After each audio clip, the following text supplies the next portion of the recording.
2. 거짓된 분별의 제거.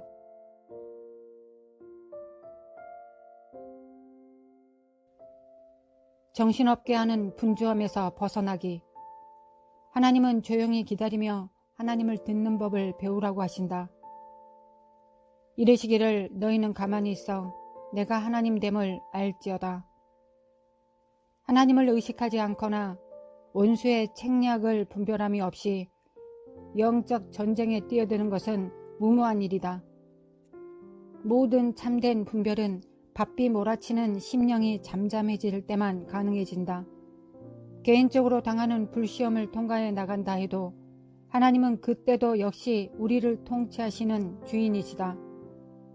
우리의 분별력을 방해하는 방해 전파 송신소라는 것이 있다. 우리의 인간적인 생각과 반응들이 바로 방해 전파를 형성시키는 주 요인이다. 시종일관 확실한 분별력을 유지하려면 육적인 생각들의 발동기가 꺼져야 한다. 개인적인 비판, 보복하려는 의도, 그리고 자신의 욕심에 대해서 죽어야 한다. 내가 아무것도 스스로 할 수 없노라. 듣는 대로 심판하노니 나는 나의 뜻대로 하려 하지 않고 나를 보내신 이의 뜻대로 하려 하므로 내 심판은 의로우니라. 예수님은 스스로 애쓰지 않으셨다. 우리도 역시 성령의 음성을 듣는 법을 배워야 한다. 우리가 스스로 애쓰는 노력을 멈추고 성령의 음성을 들을 때 우리는 분별하게 된다.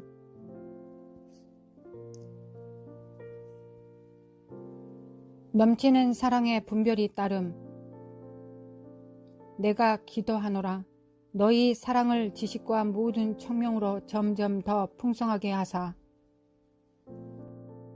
분별은 넘치는 사랑으로부터 온다. 넘치는 사랑이란 무엇인가?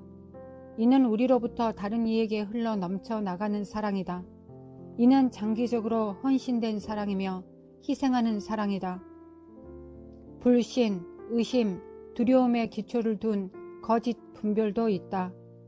거짓된 분별은 분별을 둘러싸고 있는 그 냉랭함이 거짓 분별이라는 증거이다. 거짓 분별은 언제나 비판함을 동반한다. 그러나 참된 분별은 사랑에 깊이 뿌리 내리고 있다.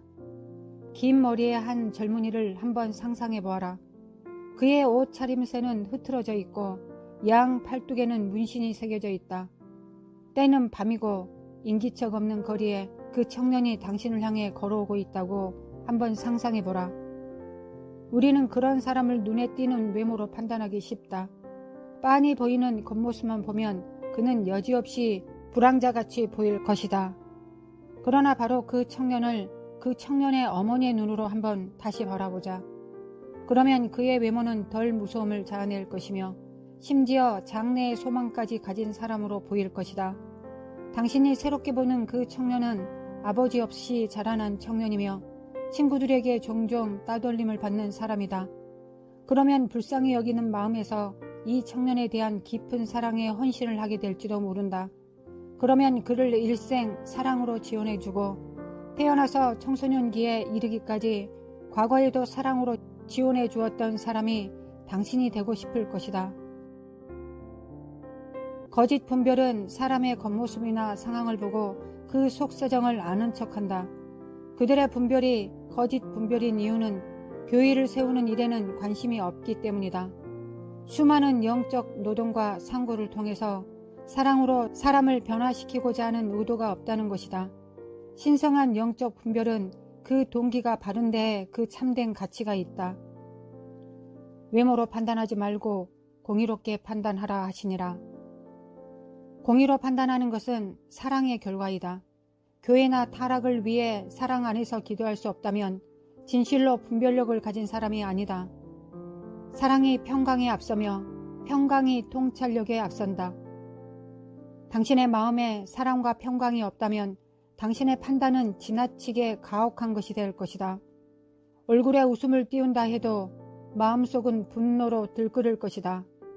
거짓으로 분별하는 자들은 듣기는 더디하고 말은 급하게 하며 화는 금세 낸다. 평강이 우리의 심령을 다스려야 한다. 거짓 분별 밑에는 어떤 긴장이 깔려 있다. 이는 마음으로 하여금 판단하도록 만드는 일종의 불안에 기인한 것이다. 진정한 분별은 조용하고 맑은 마음, 지혜와 은혜가 담긴 하나님의 음성에 감동하는 그런 마음을 가진 자에게 임한다. 반드시 기억하기 바란다. 우리들의 생각은 우리들의 마음의 태도로 물들여진다. 독사의 자식들아, 너희는 악하니 어떻게 선한 말을 할 수 있느냐? 이는 마음에 가득한 것을 입으로 말함이라.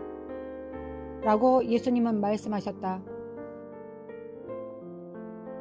속에서 곧 사람의 마음에서 나오는 것은 악한 생각, 곧 음란과 도둑질과 살인과 간음과 탐욕과 악독과 속임과 음탕과 질투와 비방과 교만과 우매함이니 이 모든 악한 것이 다 속에서 나와서 사람을 더럽게 하느니라 라고 말씀하셨다. 뿐만 아니라 마음이 청결한 자는 복이 있나니 그들이 하나님을 볼 것이며 라는 말씀도 주셨다. 마음에 있는 것을 우리는 입으로 말하고 눈으로 보며 머리로 생각한다. 잠언 4장 23절은 진실로 진리의 말씀이다. 모든 지킬 만한 것 중에 더욱 내 마음을 지키라. 생명의 근원이 이에서 남이니라.